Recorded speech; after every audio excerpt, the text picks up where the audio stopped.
Hello students, I am Ahad Hussain, your chemistry teacher. Hope you are very well. So this is your fifth lecture of acid, bases and salt for class 10th. In last lecture, we have seen properties of acids. So in this lecture, we will start from what do all acids have in common. तो क्या ऐसी चीज़ है जो acids में common होती है? All the acids contain hydrogen. सारे के सारे एसिड्स के पास क्या होता है बच्चों? हाइड्रोजन होता है. The hydrogen present in acids is such that when acid is dissolved in water it separates out as positively charged hydrogen ion H+ and enters the solution as H+ aqueous ions. क्या कह रहा बच्चों?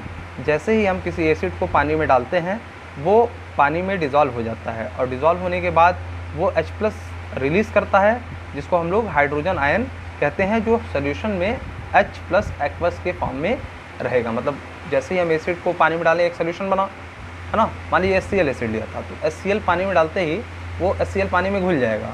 घुलने के बाद water के molecule उसको चारों तरफ से सराउंड कर लेंगे, H+ आयन को और Cl- आयन को. वाटर क्यों सराउंड करता है? ये डाइपोलर होता है. ये सब कॉन्सेप्ट मैं आगे आपको समझाऊंगा. अभी के लिए बस ये जानिए कि जैसे ही हम एसिड को पानी में डालते हैं वो अपने आयंस में ब्रेक हो जाता है, एक कटायन और एक एनायन में. कैसे होगा थोड़ा सा समझ लीजिए. जैसे कोई कंटेनर है, उसमें क्या रखा है? पानी रखा है, ठीक है. अब मैंने कोई HCl एसिड लिया, है ना. बॉटल में था मेरे पास, एसिड लिया और इसको क्या कर दिया? इसमें पॉर कर दिया, डाल दिया थोड़ा सा. जैसे HCl इसमें गया, ये वाटर है, वो H+ और Cl- के फॉर्म में टूट जाएगा. सारे जितने भी मतलब एसिड के मॉलिक्यूल होंगे सब इस फॉर्म में टूट जाएंगे. अब जैसे ये टूटेगा, इस पे पॉजिटिव और इस पे नेगेटिव चार्ज आ जाएगा, तो वाटर के जो मॉलिक्यूल होते हैं उनके पास दो पोल होता है, पॉजिटिव पोल भी होता है और नेगेटिव पोल होता है. नेगेटिव पोल, वाटर का नेगेटिव पोल H+ को सराउंड कर लेगा चारों तरफ से, वाटर का पॉजिटिव पोल Cl- को चारों तरफ से सराउंड कर लेगा, ठीक है ना बच्चों. इसलिए इसको H+ एक्वस लिखते हैं और इसको Cl- एक्वस लिखते हैं. बात समझ में आई? चलिए, तो H+ एक्वस के फॉर्म में रहेगा वो आयंस के रूप में. किसी भी सॉल्यूशन में जब भी हम एसिड को पानी में डालते हैं, कोई भी सॉल्यूशन बनता है उसमें H+ के फॉर्म में, H+ एक्वस के फॉर्म में रहेगा. We can now define as an acid on the basis of hydrogen ions as follows. तो एसिड के मतलब हाइड्रोजन के बेसिस पे कैसे हम इसको डिफाइन करेंगे एसिड को? An acid is a substance which dissociates on dissolving in water to produce hydrogen ion H+ aqueous ion. तो कह रहा है कि जब भी हम किसी एसिड को पानी में डालते हैं तो वो डिसोसिएट हो जाता है डिज़ोल्व होने के बाद. मतलब डिसोसिएट होने के बाद क्या करता है? डिज़ोल्व हो जाता है वाटर में और क्या प्रोड्यूस करता है? H+ आयन एक्वस के फॉर्म में प्रोड्यूस करता है. मतलब क्या है? जो भी सब्सटेंस पानी में डालने के बाद H+ रिलीज़ कर देगा, एक्वस के फॉर्म में आ जाएगा, वो एसिड है. सिंपल सी बात है. For example, an aqueous solution of hydrochloric acid dissociates or ionize to form hydrogen ions along with chloride ions. Okay, तो यही मैंने समझाया. HCl जैसे ही हमने पानी में डाला, है ना, पानी में डालते ही क्या होगा? H+ के फॉर्म में टूटेगा और Cl- के फॉर्म में टूटेगा. इसको बोलते हैं हाइड्रोक्लोरिक एसिड, ठीक है. इसको बोलते हैं हाइड्रोजन आयंस और इसको बोलते हैं क्लोराइड आयंस. अच्छा बच्चों, ये हाइड्रोक्लोरिक एसिड कब एसिड बनता है? जब इसको पानी में डाल देते हैं तब बनता है. अगर गैसियस फॉर्म में ये है ना HCl, तो वो एसिड नहीं कहलाएगा. सोल्यूशन फॉर्म में रहता है तब वो एसिड कहलाता है. ये एक्स्ट्रा नॉलेज ले लीजिए, ठीक है. चलिए, it is the presence of hydrogen ion H+ aqueous ion in hydrochloric acid solution which makes it behave like an acid. वो H+ आयन ही है जो कि हाइड्रोक्लोरिक एसिड में प्रेजेंट है, जो कि सोल्यूशन में जाता है, H+ के फॉर्म में टूटता है. इसी वजह से क्या है बच्चों? ये एक्ट करता है एज एन एसिड. किसी भी चीज़ में H+ आयन के फॉर्म में टूटने की अगर टेंडेंसी होगी, कोई भी मॉलिक्यूल ले लीजिए, कोई भी सब्सटेंस ले लीजिए, अगर वो H+ रिलीज़ कर रहा है तो वो एसिड है. Please note that hydrogen ions do not exist as H+ ion in solution. इस फॉर्म में नहीं रहता है, ठीक है ना. They attach themselves to the polar water molecule to form hydronium ion H3O+. बात समझ में आई? कैसे हुआ बच्चों? ये H3O+ कैसे बन गया H+? देखो, जैसे ही HCl को हमने पानी में डाला तो ये H+ एक्वस के फॉर्म में टूटेगा, है ना. और हम जानते हैं कि जो वाटर होता है हमारा, वाटर जो होता है वो भी टूटता है H+ और OH माइनस के फॉर्म में। बात समझ में आ रही है बच्चों? ठीक है, तो अभी फ़िलहाल इससे कोई लेना देना नहीं, अभी इसको मत सोचिए, क्योंकि ये कॉन्सेप्ट मैं बताऊंगा तो थोड़ा सा आप कंफ्यूज हो सकते हैं। ऐसे सोचिए, H2O क्या होता है बच्चों? हमारे पास ऑक्सीजन के पास कुछ लोन पेयर होता है, ये एक्स्ट्रा है। 11th का कॉन्सेप्ट है बच्चों, मैं बताना नहीं चाह रहा था लेकिन फिर भी बता रहा हूँ। देखिए, अगर जो बच्चे समझदार होंगे वो समझ लेंगे, जो नहीं समझदार होंगे उतने ज़्यादा, मतलब समझदार तो सभी होते हैं, जो उतना नहीं समझ पा रहे होंगे इसको वो स्किप कर देंगे। कोई भी स्पीसीज जिसके पास लोन पेयर है ना, वो या तो डोनेट कर सकता है या तो एक्सेप्ट कर सकता है। मतलब लोन पेयर है तो डोनेट कर सकता है, अगर नहीं है खाली जगह है तो एक्सेप्ट कर सकता है। जैसे ये एक्सेप्ट करेगा और ये डोनेट करेगा, इसके पास लोन पेयर है तो ये डोनेट करेगा। तो जो डोनेट करता है वो क्या कहलाता है बच्चों? लुईस बेस कहलाता है। जो एक्सेप्ट करता है वो क्या कहलाता है? लुईस एसिड कहलाता है। बात समझ में आई? ये जो H+ डोनेट करने से एसिड बन रहा है वो क्या है बच्चों? आर्हेनियस के हिसाब से, अलग अलग साइंटिस्ट ने अलग तरीके से डिफाइन किया है। तो जो H+ डोनेट कर रहा है कोई एसिड जैसे HCl, तो वो आर्हेनियस एसिड है। लेकिन जो लोन पेयर डोनेट कर रहा है वो आर्हेनियस बेस है, सॉरी लुईस बेस है। और जो लोन पेयर को एक्सेप्ट कर रहा है मतलब H+, वो आर्हेनियस सॉरी लुईस एसिड है। ठीक है बच्चों, क्लियर है? जो लोन पेयर को डोनेट करेगा लुईस बेस, जो लोन पेयर का एक्सेप्ट करेगा वो लुईस एसिड। ठीक है, और आर्हेनियस एसिड क्या होगा? जो H+ को डोनेट कर दे वो आर्हेनियस एसिड, जो OH माइनस को डोनेट कर दे वो आर्हेनियस बेस। ठीक है ना? इस तरीके से कॉन्सेप्ट को हम लोग समझते हैं। तो ये एक्स्ट्रा बातें हो गई। तो अगर ये डोनेट करेगा तो क्या होगा? फाइनली ये अगर लोन पेयर को डोनेट करेगा तो क्या होगा? इसके साथ ये कोऑर्डिनेट बॉन्ड बनाकर जुड़ जाएगा, तो H2O प्लस H+, तो 3 H हो गया ना, लेकिन एक पॉजिटिव चार्ज तो H3O प्लस बन गया। वही बता रहा है यहाँ पे, मैं डायरेक्ट बता देता अगर चाहता तो भी बात क्लियर होती कि H+ H2O के साथ जुड़ करके H3O प्लस बना लेगा। H+ के फॉर्म में ये स्टेबल नहीं रहता है, ठीक है ना, बहुत ज़्यादा अनस्टेबल हो जाता है, रिएक्ट करना चाहता है तुरंत। So hydrogen ion must always be written as H+ aqueous or as hydronium ion H3O plus. Please note that H+ aqueous and H3O plus are just the same because H+ aqueous is equal to H+ और plus water. आप चाहे इस form में लिखिए या इस form में लिखिए, बात एक ही है, क्योंकि H+ aqueous का मतलब ही H+ प्लस वाटर, वाटर ही तो इसको सराउंड किया है। बात समझ में आ रही है? In this case we will be representing hydrogen ions as H+ aqueous for the sake of convenience in writing. हम लोग राइटिंग की कन्वीनियंस के लिए H+ aqueous लिखते हैं, ठीक है।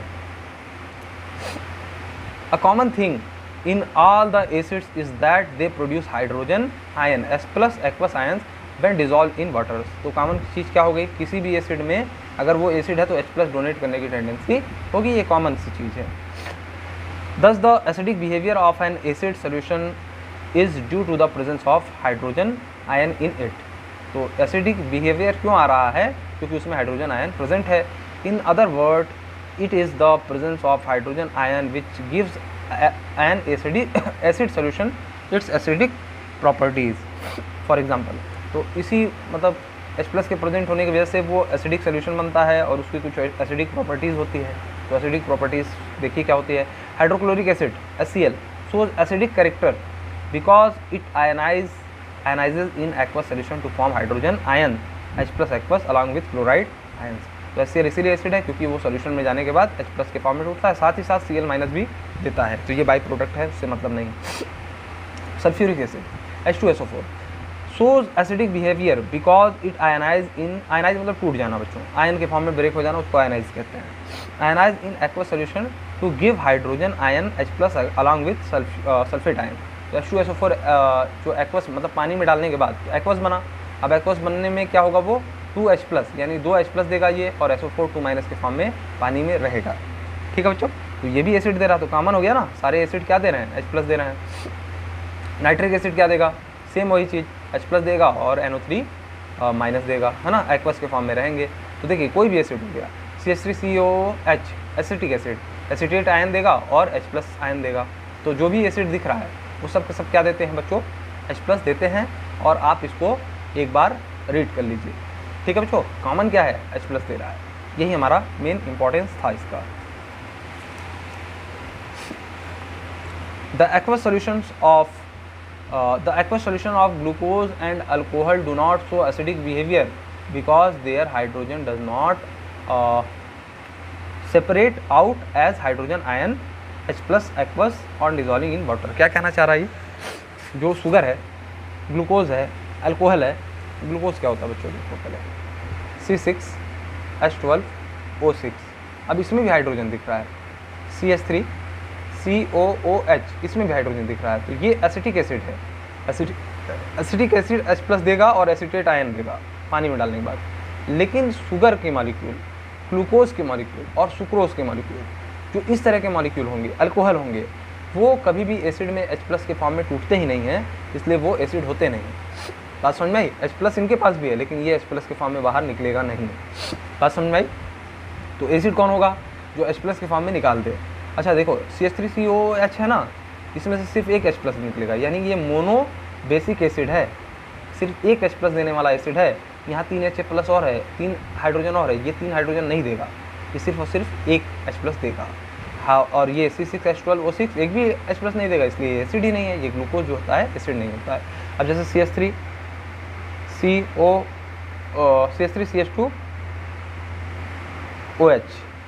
CH3CH2OH, ये हो गया इथेनॉल। ये एक अल्कोहल की कैटेगरी है, इसमें से भी H+ रिलीज नहीं होता पानी में डालने के बाद, इसलिए ये एक एसिड नहीं है। बात समझ में आई बच्चों? चलिए, in other words the hydrogen containing compound such as glucose and alcohol do not behave as an acid because they do not dissociate और ionize in water to produce hydrogen ion. From this we conclude that though all the acids contain hydrogen but all the hydrogen containing compounds are not acids. तो हम ये जानते हैं कि जितने भी acid होंगे वो क्या रखेंगे?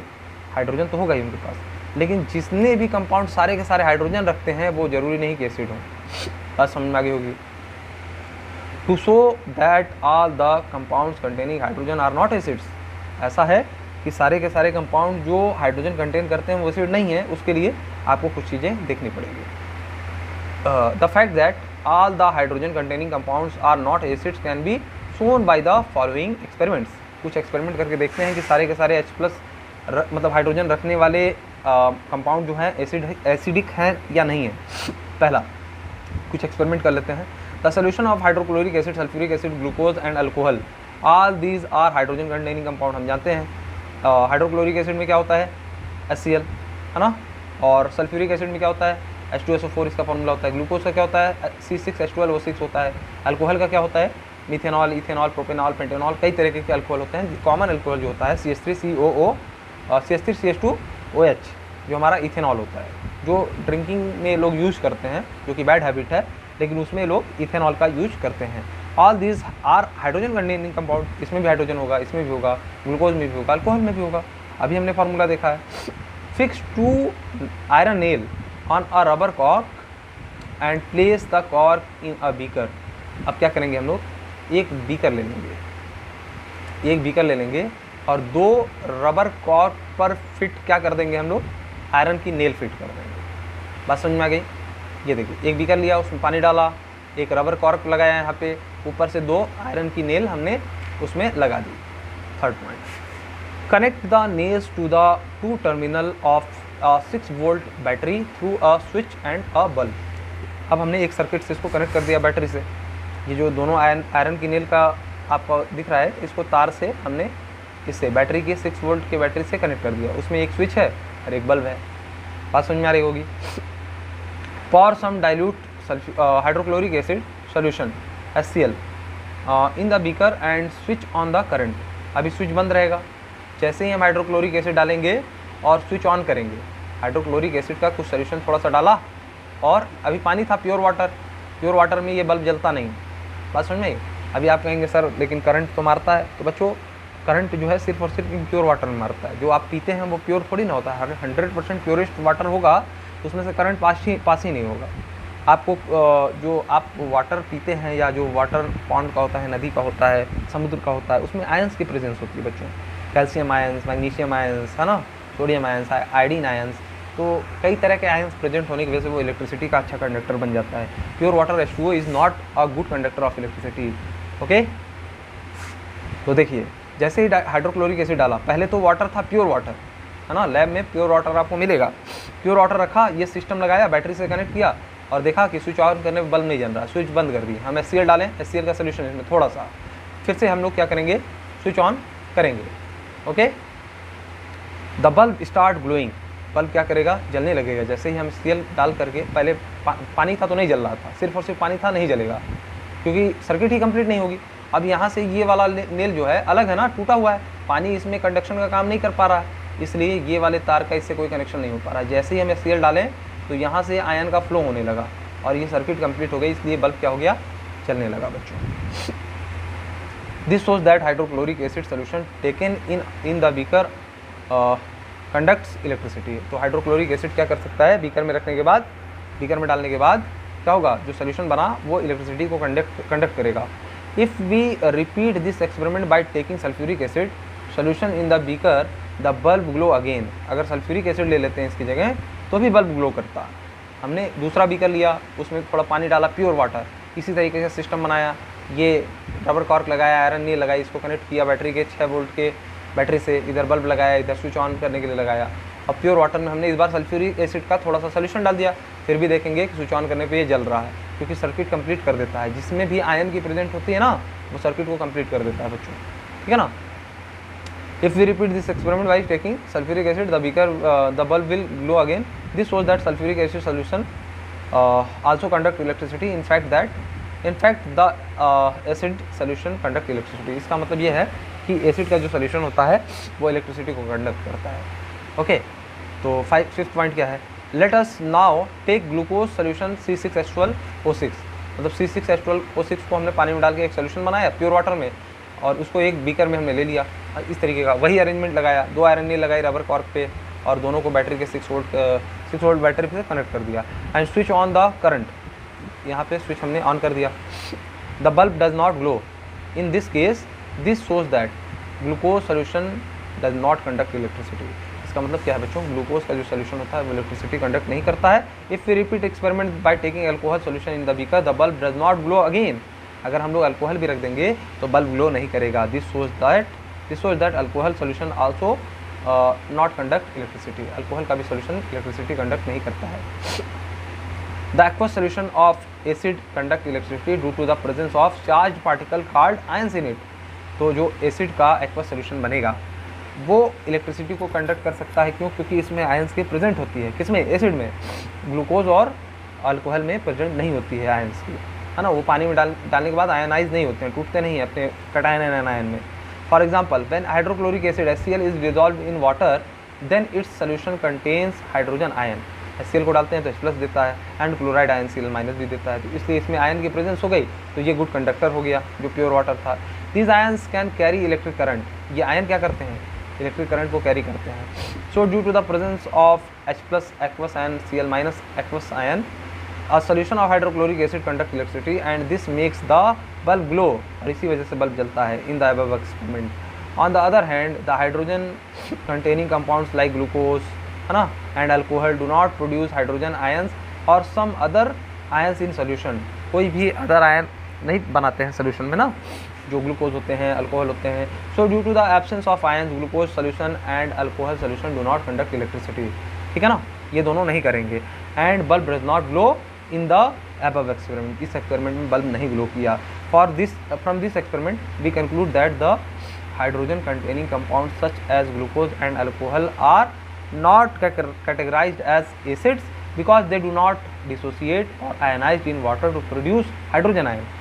अब वो हाइड्रोजन आयन दे ही नहीं रहा। हाइड्रोजन था ना, जरूरी नहीं है कि जितने भी चीज़ डिसोसिएट हो जाते हैं वो सब एसिड हो। जैसे NaCl डिसोसिएट हो जाएगा, ये तो सॉल्ट है, लेकिन H+ मतलब हाइड्रोजन हो और वो टूटे ना। तो ग्लूकोज के पास C6H12O6 के बाद क्या है, C6H12 हाइड्रोजन 12 हैं, लेकिन एक भी टूट नहीं रहा है ना। बात समझ में आई? जैसे MgCl2 साल्ट है, ये टूटेगा, Mg+Cl2- में मतलब टूटेगा, 2Cl- में टूटेगा, लेकिन MgCl2 साल्ट है, ये एसिड नहीं है। एसिड किस चीज़ में टेस्ट करेंगे? जब हाइड्रोजन भी हो और H+ में टूटता भी हो। तो HCl में तो हाइड्रोजन है और H+ में टूट रहा है, सल्फ्यूरिक एसिड में H+ में टूट रहा है, एसिटिक एसिड में H+ में टूट रहा है, नाइट्रिक एसिड में टूट रहा है, सब में टूट रहा है। कार्बोनिक एसिड में भी टूटेगा, लेकिन किस में नहीं टूटेगा बच्चों? अल्कोहल में नहीं टूटेगा, ग्लूकोज में नहीं टूटेगा, सुक्रोज में नहीं टूटेगा। बात समझ में आ रही है? तो वो एसिड नहीं होंगे। हाइड्रोजन रखेंगे लेकिन एसिड नहीं होंगे। तो distilled water does not conduct electricity because it does not contain any compound like acids, basis और सॉल्ट। तो क्या होता है बच्चों, डिस्टिल वाटर मतलब एकदम प्योरेस्ट वाटर जो होगा वो कभी भी इलेक्ट्रिसिटी को कंडक्ट नहीं करेगा, ठीक है ना। जैसे कि एसिड बेस और सॉल्ट कर सकते हैं, है ना। एसिड बेसिस और सॉल्ट की प्रेजेंस रहेगी तो वही वाटर कर सकता है। लेकिन प्योर फॉर्म में अगर वाटर ले लिया, आरओ का भी पानी एकदम प्योर 100% नहीं होता बच्चों, उसमें भी आयंस की प्रेजेंट होती है, लेकिन वो सेहत के लिए ज़रूरी है, वो आयंस हमारी बॉडी के लिए नेसेसरी हैं। अगर एकदम प्योर वाटर पिया जाए तो उससे कोई फ़ायदा नहीं है ना। एकदम 100% H2O हो, कुछ हो ही ना, आयन हो ही ना, तो हमारे फ़ायदे का नहीं पानी, ठीक है। हमारी बॉडी को नीड है, तो वो इम्प्योर वाटर ही पी करके हम लोग स्वस्थ रहते हैं, ठीक है। तो डिस्टिल वाटर अगर ले लेंगे, एकदम प्योरेस्ट फॉर्म में ले लेंगे, तो वो इलेक्ट्रिसिटी को भी कंडक्ट नहीं करेगा। On the other hand rain water conduct electricity. जो वर्षा वाला पानी होता है, बारिश का पानी, वो इलेक्ट्रिसिटी को कंडक्ट करता है। This can be explain as follows. Rain water while falling to the earth through the atmosphere dissolve an acid gas. अच्छा, क्या होता है बच्चों, समझ लीजिए। ऐसे जब पानी बरसता है ना, तो उस समय तो ये प्योर होता है, जब ये पानी की बूंद बनती है उस समय तक ये प्योर होता है। लेकिन जैसे ही हवा में गिरता है तो हम जानते हैं कि एयर में क्या क्या प्रेजेंट है, sulphur dioxide gas, carbon dioxide gas, nitrogen gas, oxygen gas, है ना। तो क्या करेगा, जो बारिश का पानी H2O के फॉर्म में गिर रहा है, मान लीजिए कहीं हाइड्रोजन से वो क्या हुआ, सॉरी मान लीजिए आप नाइट्रोजन से वो रिएक्ट कर लिया, नाइट्रोजन गैस से। एयर में बहुत सारी नाइट्रोजन गैस प्रेजेंट है, वाटर नाइट्रोजन से रिएक्ट करके नाइट्रिक एसिड बना लेगा, है ना। हाइड्रोजन से मतलब सल्फर डाइऑक्साइड से रिएक्ट करके सल्फ्यूरिक एसिड बना लेगा, है ना। कार्बन डाइऑक्साइड से रिएक्ट करके कार्बोनिक एसिड बना लेगा। अब वो एसिड बन गया तो पानी की ज़मीन पे गिरते गिरते वो क्या है, एसिड के फॉर्म में गिर रहा है, अब वो आयनाइज हो जाएगा। मान लीजिए वो सल्फ्यूरिक एसिड बनाया तो सल्फेट आयन और H+ के फॉर्म में ज़मीन के गिरने के बाद वो सोल्यूशन बना करके गिरेगा। अब ये बहुत जो समझदार बच्चा होगा वो तुरंत मेरी बात को पकड़ लेगा, हम क्या कहना चाह रहे हैं, है ना। इसी को क्या बोलते हैं बच्चों, एसिड रेन बोलते हैं ना कि पहली बारिश में मत नहाना। क्यों बोलते हैं, क्योंकि एसिड रेन होती है। एसिड रेन कैसे होती है, जब पानी की बूंदें गिरती हैं तो एयर में प्रेजेंट गैसेस से रिएक्ट करके रेस्पेक्टिव एसिड्स बनाते हैं, और वो एसिड बहुत हार्मफुल होते हैं हमारे लिए, सेहत के लिए, है ना, खेतों के लिए, कीट मकोड़ों के लिए, जीव जंतुओं के लिए जो पानी में मौजूद हैं, इन सब के लिए वो बहुत हानिकारक होता है बच्चों, ठीक है। तो कभी भी पहली बारिश में अगर बड़े बुजुर्ग मना करते हैं तो मत नहाया करिए, वो सही बोलते हैं, साइंटिफिक रीज़न भी है। तो रेन वाटर फॉलिंग जो अर्थ पर गिरता है एटमॉस्फेयर के जरिए, वो एसिडिक कार्बन डाइऑक्साइड अगर मतलब कार्बन डाइऑक्साइड मिल गया तो वो एसिडिक कार्बोनिक एसिड बना लेगा, है ना। और रेन वाटर किसी और से मिल गया, मान लीजिए नाइट्रोजन मिल गया, नाइट्रिक एसिड बना लेगा। सल्फर डाइऑक्साइड गैस से मिल गया रेन वाटर, सल्फ्यूरिक एसिड बना लेगा। Due to the presence of carbonic acid with previous ions to rain water, the rain water conduct electricity. अब कार्बोनिक एसिड, सल्फ्यूरिक एसिड या nitric acid जो भी बनाया rain water, उसी की वजह से इलेक्ट्रिसिटी कंडक्ट कर सकता है। Please note that rain water में also dissolve other acidic gases such as sulphur dioxide, nitrogen dioxide, अब नाइट्रोजन डाइऑक्साइड भी होती है ना, तो etcetera present in air to form acids which help it further in conducting electricity, जो कि rain water को मदद करता है कि सारी गैसेस से रिएक्ट करके एसिड बनाने के बाद, एसिडिक सोल्यूशन बनाने के बाद, ताकि वो क्या कर सके, इलेक्ट्रिसिटी को कंडक्ट कर सके। अब कई बच्चों के दिमाग में ये बात उठ रही होगी, सर पानी जो बरसा वो एसिड बन गया। अरे बच्चों, एसिडिक सोल्यूशन बना, उसमें एसिड की मात्रा बहुत कम होगी, लेकिन होगी, पानी तो पानी ही होता है, उसमें कुछ मात्रा एसिड की आ जाएगी। तो बिल्कुल भी कंफ्यूज मत होइएगा बच्चों, एक एक पॉइंट टू पॉइंट मैं समझाऊंगा। फिलहाल मैं लेक्चर को यहीं पे स्टॉप कर दे रहा हूँ। नेक्स्ट लेक्चर में हम लोग acid do not show acidic behaviour in the absence of water ये पढ़ेंगे, ठीक है ना। तो पढ़ाई करते रहिए, धन्यवाद।